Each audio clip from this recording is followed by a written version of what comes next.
Jadi di sini saya akan menjelaskan tentang konfigurasi Bohr. Niels Bohr pernah berkata kalau dalam mengelilingi inti atom tersebut, elektron harus berada dalam lapisan atau kulit tertentu. Jadi di sini saya tampilkan contoh atom yang terdiri dari 4 kulit, K, L, M, N. Jumlah elektron maksimal di setiap kulitnya itu 2N pangkat 2. Jadi kita masukkan kulit yang pertama itu K dengan nilai N sama dengan 1, atau nilai sama dengan 1. Jadi K sama dengan 2 kali 1 pangkat 2, jadinya 2 elektron.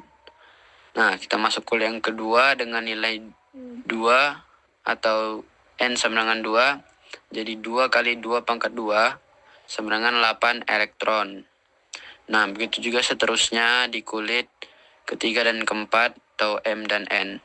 Oke, jadi sekarang kita masuk ke contoh soal yang pertama dengan unsur Ca nomor atom 20. Nah, kita masukkan kulit yang pertama itu 2, K2, kulit yang kedua itu L, 8. Nah, kulit ketiga itu M. Kan M itu maksimal 18, tapi kita tidak bisa taruh 18, kan nanti kelebihan dengan jumlah atomnya 20. Nah, jadi kita masukkan 8 ke kulit seperti kulit sebelumnya. Nah, kulit yang terakhir itu N dengan maksimal 2. Jadi pas 20. Nah, karena kulit yang terakhir N itu 2, jadi kita cari elektron valensi. Elektron valensi itu jumlah kulit terluarnya. Itu kan di kulit yang terakhir N itu 2. Jadi elektron valensi 2 dengan golongan A. Nah, selanjutnya kita akan pelajari mengenai konfigurasi elektron Abel.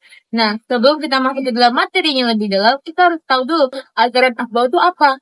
Nah, aturan Abel itu adalah elektron akan melewati energi yang paling rendah terlebih dahulu. Nah, ketika energi paling rendah ini sudah penuh, maka kita akan lanjut ke energi yang tinggi. Nah, perbedaan konfigurasi Bohr sama Abel ini apa? Konfigurasi Abel ini dia menggunakan orbital. Nah, di dalam orbital ini ada kulit, subkulit, dan elektron. Kulit itu ada kulit K, kulit L, kulit M, dan kulit N. Kalau misalnya subkulit itu ada S, P, D, dan F. Nah, untuk elektron ini, untuk subkulit S itu elektronnya 2, untuk subkulit P elektronnya 6, subkulit D itu elektronnya 10, dan subkulit F itu elektronnya 14. Nah, berikut urutan untuk konfigurasi Abel. Berikut urutan konfigurasi elektron Aufbau.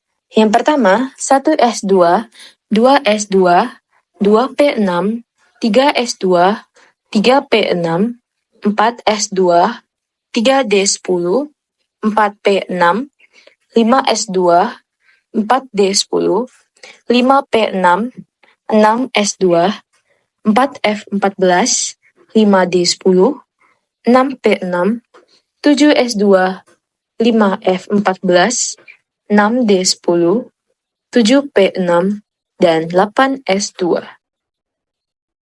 Nah, selanjutnya kita akan mengetahui bagaimana sih caranya menentukan elektron valensi, golongan, dan juga periode dalam suatu konfigurasi elektron. Nah, sebelum kita masuk, kita harus mengetahui apa itu elektron valensi, apa itu golongan, dan juga apa itu periode. Elektron valensi itu adalah jumlah elektron yang terdapat pada subkulit terakhir pada suatu konfigurasi elektron. Sedangkan kalau golongan itu sebenarnya sama sih seperti elektron valensi, dia juga adalah jumlah elektron yang terdapat pada subkulit terakhir. Bedanya dia itu golongan, jadi ditulis dalam tulisan Romawi, bukan dalam bentuk angka. Dan juga yang membedakannya, golongan itu dibedakan menjadi 2. Ada golongan A dan juga ada golongan B. Kalau golongan A itu untuk yang subkulit S dan subkulit P. Kalau golongan B itu hanya untuk subkulit D dan juga subkulit F. Selanjutnya kita akan mengetahui apa itu periode. Kalau periode itu bedanya periode itu jumlah kulit terakhir. Jadi dia tuh jumlah kulit paling besar lah pokoknya. Jumlah kulit paling besar yang terdapat pada suatu konfigurasi elektron. Jadi kalau misalnya ada konfigurasi, kita cari jumlah kulit yang paling besar. Jumlah kulit yang paling besar itulah yang dinamakan sebagai. Nah, selanjutnya kita akan mempelajari mengenai konfigurasi ion. Nah, kita harus tahu dulu, konfigurasi ion itu ada dua. Yang pertama, konfigurasi ion positif dan konfigurasi ion negatif. Konfigurasi ion positif itu artinya kita melepaskan elektron. Kalau konfigurasi ion negatif, itu artinya kita menerima elektron. Nah, terakhir, kita akan mempelajari mengenai konfigurasi singkat elektron. Nah, yang dimaksud dari konfigurasi singkat elektron ini, kita akan mensingkatkan konfigurasi elektron yang awalnya panjang jadi pendek aja.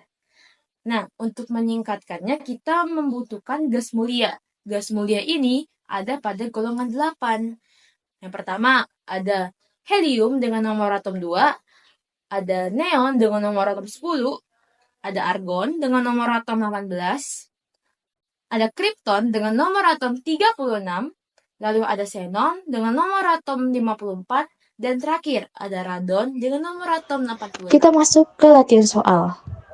Nah, unsur P dengan nomor atom 15. Di sini kita mengerjakannya menggunakan konfigurasi elektron aturan Aufbau. Dan kita harus tahu juga bahwa nomor atom itu sama dengan elektron. Jadi, jika nomor atomnya 15, seperti yang pada unsur ini, 15, maka elektronnya juga harus mencapai 15. Kita mulai dari konfigurasi awal yaitu 1s2, 2s2, 2p6, 3s2, dan 3p. Nah, kita hitung dari awal dulu. 2 tambah 2, 4, 4 tambah 6, 10, 10 tambah 2, 12, 12 tambah berapa biar bisa mencapai 15, tambah 3. Jadi, ini 3p3. Nah, jadi ini konfigurasi elektron Aufbau unsur P dengan nomor atom 15. Nah, kita lanjut ke soal berikutnya. Unsur Fe dengan nomor atom 26.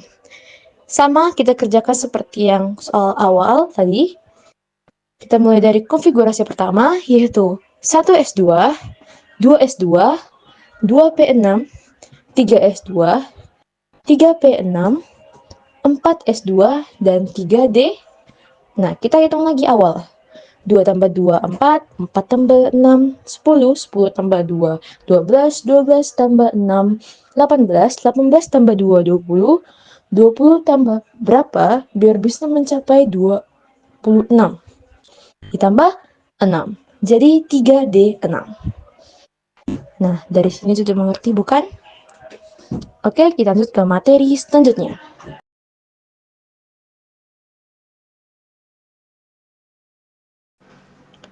Nah, kita langsung lanjut ya ke latihan soal. Untuk latihan soalnya, saya hanya akan meneruskan dari soal awal di mana kita menentukan konfigurasi elektronnya.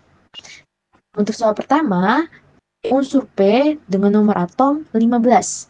Jadi, karena kita hanya menentukan elektron valensi, golongan, dan periode, untuk unsur ini kita langsung tampilkan konfigurasinya ya. Nah, lanjut, kita tentukan elektron valensinya terlebih dahulu. Nah, kita ingat kembali, apa tadi elektron valensi? Elektron valensi adalah jumlah elektron yang terdapat pada subkulit atau kulit terakhir dalam suatu konfigurasi elektron. Jika kita lihat dari konfigurasi ini, kita dapat menyatakan bahwa kulit terakhir terdapat pada subkulit 3p3. Tetapi elektron valensinya bukan 3. Kita ingat kembali aturannya tadi. Jika ada subkulit P, maka subkulit P itu harus ditambahkan dengan subkulit S. Tetapi jika subkulit P-nya tidak berdekatan atau tidak dekat dengan subkulit S, maka tidak usah ditambahkan. Jika dia dekat dengan subkulit S, maka subkulit S harus ditambahkan dengan subkulit P. Kita bisa lihat bahwa di sini subkulit S berdekatan dengan subkulit P. Subkulit S dengan elektron 2 dan subkulit P dengan elektron 3. 3. Maka kita tambahkan 2 tambah 3 sama dengan 5. Maka elektron valensinya adalah 5. Selanjutnya adalah golongan. Untuk golongan, itu sama dengan elektron valensi. Perbedaannya di mana? Seperti yang sudah dijelaskan, perbedaannya terdapat pada penulisan dan juga penggelompokannya atau penggolongannya. Kalau golongan, dia ditulis dengan tulisan angka Romawi dan dibagi menjadi 2 jenis. Ada golongan A dan juga golongan B. Jika kita lihat dari elektron valensinya yaitu 5, maka dapat kita simpulkan bahwa golongannya juga 5. Nah, ini golongan A atau B? Nah, kita ingat lagi aturan tadi yang saya jelaskan. Jika dia subkulit S, dia masuk ke golongan A. Jika dia subkulit P, dia masuk ke golongan A. Sedangkan jika dia subkulit D dan F, dia masuk ke golongan B. Maka, golongannya adalah 5A. Lanjut kita ke periodenya. Nah, kita ingat kembali pengertian periode apa? Periode adalah jumlah kulit terbesar yang terdapat pada suatu konfigurasi elektron. Jika kita lihat dari konfigurasi elektronnya, dapat kita simpulkan bahwa jumlah kulit terbesar terdapat pada kulit 3. Maka periodenya adalah 3. Nah, sekarang kita lanjut ke soal yang kedua. Dengan unsur Fe, yaitu nomor atomnya 26. Nah, di sini saya langsung tampilkan ya konfigurasinya. Ingat, pertama-tama kita tentukan dulu elektron valensinya. Elektron valensinya kita lihat dari jumlah elektron pada kulit terakhir. Jika kita lihat dari kulit terakhirnya, kita dapat simpulkan bahwa elektronnya tidak stabil. Mana yang tidak stabil? Iya, yang tidak stabil itu adalah 4s2 dan 3d6. Maka harus kita stabilkan. Caranya 4s2 kita ubah menjadi 4s1 dan 3d6 kita ubah menjadi 3d7. Seperti yang tadi saya bilang, elektron valensi adalah jumlah elektron terakhir. Jumlah elektron pada kulit terakhir. Maka, karena kulit terakhirnya adalah 3d7, maka elektron valensinya adalah 7. Nah, sama dengan golongan, karena golongan sama dengan elektron valensi, maka golongannya adalah 7. Nah, dia golongan A atau B? Ingat, karena dia masuk ke D, ingat kalau subkulit S masuk ke golongan A, subkulit P masuk ke dalam golongan A, subkulit D dan subkulit F masuk ke golongan B. Maka golongannya termasuk ke dalam golongan B. Maka golongannya adalah 7B. Terakhir kita cari periodenya. Periodenya kita cari jumlah kulit paling besar di antara konfigurasi elektron ini. Jumlah kulit yang paling besar adalah 4. Maka periodenya adalah 4. Nah, agar dapat mengerti lebih lanjut, kita langsung lanjut aja ya ke latihan soal. Nah, tadi konfigurasi ion itu tadi ada berapa? Ada 2 jenis, ada positif dan negatif. Kalau positif apa? Iya, kalau positif dia melepaskan elektron. Kalau negatif ia menerima elektron. Nah, soal yang pertama, unsur P memiliki nomor atom 15 dengan ion 3+. Tadi, kalau misalnya positif melepaskan elektron, berarti dia mengurangi 3 elektron. Di sini kita akan menuliskan kembali konfigurasi seperti biasa. Dimulai dari 1s2, 2s2, 2p6, 3s2, dan 3p3. Nah, di sini karena dia melepaskan 3 elektron atau mengurangi 3 elektron, maka dari konfigurasi ini kita hilangkan 3 elektron. Berarti 3P3 ini kita tinggal coret. Sisanya tinggal apa? 1S2, 2S2, 2P6, dan 3S2. Sisanya tinggal 12 elektron saja.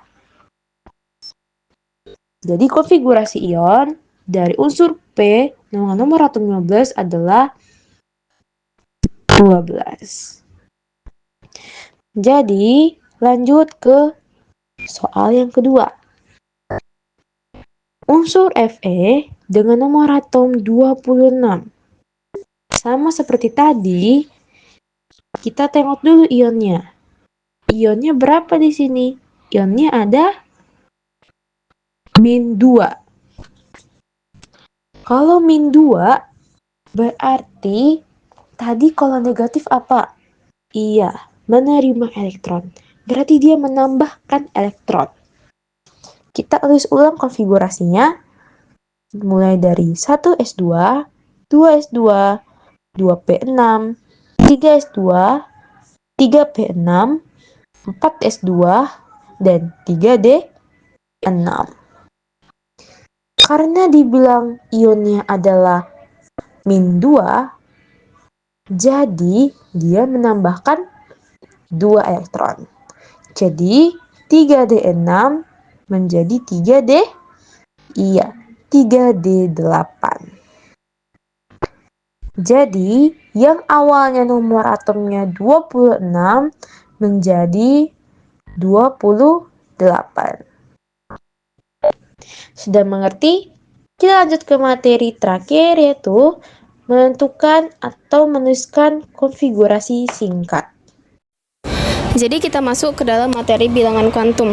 Bilangan kuantum itu apa sih? Bilangan kuantum itu bilangan yang menyatakan posisi elektron dalam atom model mekanika kuantum. Nah, bilangan kuantum ini dibagi menjadi 3. Yang pertama, bilangan kuantum utama atau N. Yang kedua, bilangan kuantum azimut atau yang dilambangkan sebagai L. Yang ketiga, bilangan kuantum magnetik yang dilambangkan sebagai M. Dan yang terakhir, bilangan kuantum spin yang dilambangkan sebagai L.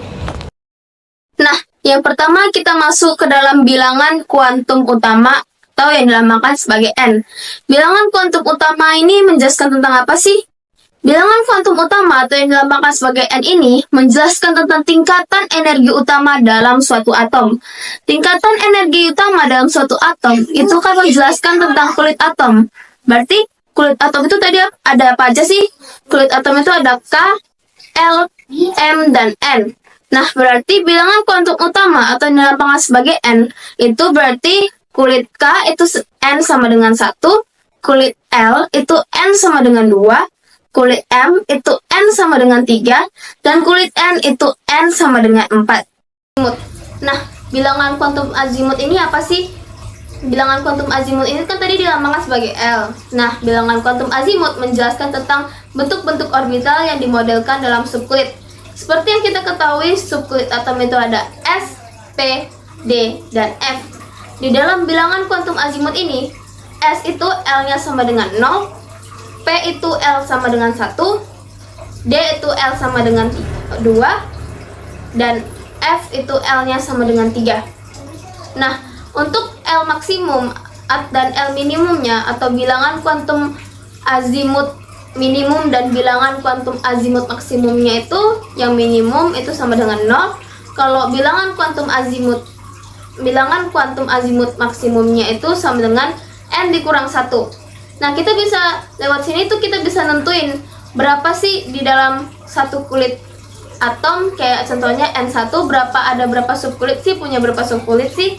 Nah, bisa lewat bilangan kuantum azimut yang maksimum tadi. Contohnya kayak N1. Kita mau cari subkulitnya berapa. Berarti tinggal N dikurang 1. Berarti 1 dikurang 1 kan sama dengan 0.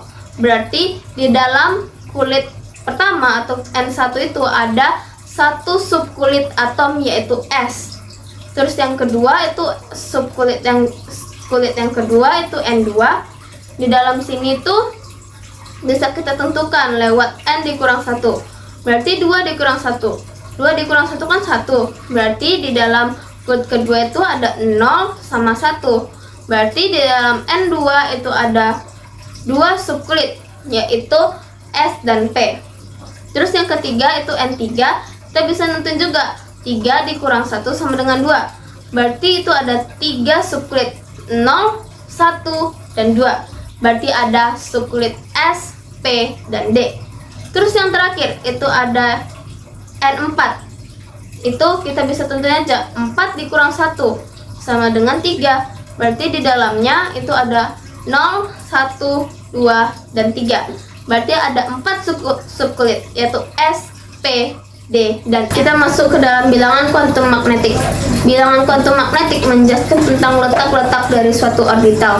Nah, seperti tadi ada subkulit S, P, D, dan F. Masing-masing bilangan kuantum magnetiknya itu S, bilangan kuantum magnetiknya itu 1. Kalau P itu tadi bilangan kuantum magnetiknya itu 3. D itu bilangan kuantum magnetiknya 5. Dan F itu bilangan kuantum magnetiknya 7. Nah, dari mana kita tahu? Nah, jadi itu ada kayak semacam diagram orbital. Diagram orbital ini bentuknya kotak-kotak. Kita bisa tentukan lewat jumlah bilangan kuantum magnetik itu berkisar dari min L sampai plus L. Jadi contoh tadi subkulit dari S itu kan 0 kan. Nah, berarti bilangan kuantum magnetiknya itu dari min 0 sampai plus 0. Nah, berarti 0. Berarti diagram orbitalnya itu hanya ada satu kotak. Yang berarti bilangan kuantum magnetiknya itu sama dengan 1. Kalau yang P tadi itu kan subkulitnya itu kan berkisar atau bilangan kuantum azimutnya itu kan 1. Nah, berarti bilangan kuantum magnetik itu kan dari min L sampai plus L. Berarti dari min 1 sampai plus 1. Berarti ada min 1, 0, 1. Berarti dia punya 3 kotak. Yang berarti ada 3 diagram orbital di mana bilangan kuantum magnetiknya itu ada 3. Terus yang D itu ada 5 karena kan yang D itu kan tadi 2. Berarti dari min 2, min 1, 0, 1, dan 2. Berarti dia ada 5 kotak diagram orbital. Berarti dia itu bilangan kuantum magnetiknya itu ada 5. Terus yang terakhir itu yang F. Yang F tadi itu kan ada 3. Berarti dari berkisar min L sampai plus L. Berarti min 3, min 2, min 1, 0, 1, 2, dan 3. Berarti dia ada 7 diagram orbital atau 7 kotak. Yang berarti bisa kita bilang dia itu bilangan kuantum magnetiknya itu ada 7. Masuk yang terakhir itu ada bilangan kuantum spin. Nah, bilangan kuantum spin ini menjelaskan tentang arah rotasi elektron pada suatu orbital. Nah, arah rotasi elektron dalam suatu orbital ini contohnya itu ada yang searah jarum jam dan ada yang berlawanan jarum jam. Kalau yang searah jarum jam ini bilangan kuantum spinnya ini dapat kita lambangkan sebagai plus tengah. Seperti pada posisi pada orbitalnya itu terdapat kotak. Nah, dia di dalamnya terdapat anak panah yang naik. Itu berarti bilangan kuantum spinnya itu plus tengah karena dia searah jarum jam. Kalau dia berlawanan jarum jam, berarti di dalam posisi pada orbitalnya itu terdapat kotak yang anak panahnya itu ke bawah. Yang berarti kita bisa bilang bilangan kuantum spinnya itu min setengah karena dia berlawanan jarum jam. Nah, satu orbital itu maksimal 2 elektron ya. Yang untuk bilangan kuantum. Jadi kita masuk ke contoh soal. Yang pertama itu ada tentukan bilangan kuantum dari unsur 16S. Jadi kita harus cari dulu konfigurasi Aufbau-nya. Kita dapat konfigurasi Aufbau-nya itu 1S pangkat 2, 2S pangkat 2, 2P pangkat 6, 3S pangkat 2, dan 3P pangkat 6. Nah, di 3P pangkat 4 ini kita bisa lihat 3P pangkat 4. Kita bisa lihat kalau misalnya bilangan kuantum utamanya itu 3, bilangan kuantum azimutnya itu 1 karena tadi pada subkulit P Di bilangan kuantum azimut nilainya itu adalah 1. Lalu kita dapat tentukan bilangan kuantum magnetiknya dengan M sama dengan min L sampai plus L. Jadi min 1 sampai 1. Kenapa? Karena P itu kan tadi subgrupnya 1. Jadi min 1 sampai plus 1. Jadi kita bikin kotaknya itu ada 3 kotak, mulai dari min 1, 0, dan plus 1. Terus kita bisa isi setiap kotaknya itu. Kita lihat dulu, 3P kan terpangkat 4, kita isi 1, 2, 3, dan yang terakhir 4. Nah, 4 ini berhenti di min 1. Berarti kita bisa temukan kalau bilangan kuantum magnetiknya itu sama dengan min 1. Lalu akhirnya kita bisa tentukan bilangan kuantum spinnya itu sama dengan min setengah, karena bilangan kuantum magnetiknya tadi berlawanan arah jarum jam.